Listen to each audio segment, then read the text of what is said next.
Welcome to Bethlehem, the biblical birthplace of Jesus and home to the Church of the Nativity, Manger Square, and another major tourist attraction, the West Bank Separation Barrier. To come here as a tourist is kind of, to look at it is kind of strange. Because it's, not a touristy place, It is now. The hulking 30-foot high concrete barrier has become a rock star in Bethlehem. The murals and graffiti have turned it into a colorful display of protest, sending a political statement to the world about the Israeli-Palestinian conflict. These two ladies were visiting from Germany and Austria and said they came to Bethlehem specifically to see the barrier wall. On the one side, I think it is good that people see it, that people read the stories, that talk to people, that really meet people, locals here, and get to know the stories.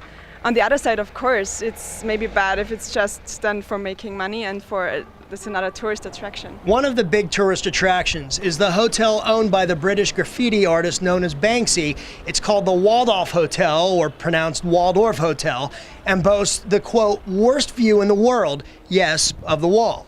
Modi Abdallah is a Bethlehem graffiti artist who owns the nearby Banksy shop. It's not affiliated with the actual artist. Abdallah admits he's banking off Banksy's name. It's kind of like to make a living here, you know, it's a very hard life around the world because the area is very empty and it's very dead life here. So we try to get the back life over here. So that's the reason selling the pictures and selling the stuff inside. Yeah. I don't sell any touristic stuff. I sell very simple things. Yeah. It's all about the graffiti, so I'm not like trying to be rich or try to be something. No, just to open and to make a living here. A living often disrupted by violence.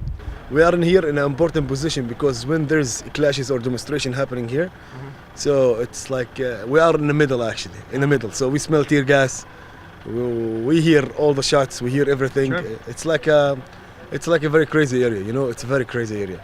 This is a well-known corner and guard tower. As you can see here in Bethlehem, it's been blackened and scorched from all the years of fighting and the violence between protesters and Israeli security forces that are just on the other side, actually, of this very colorful wall. It's become a colorful display of protest. But to give you an example, when things do heat up here, this wall opens up, Israeli troops come out with vehicles firing tear gas. In fact, this is one of the many empty tear gas canisters.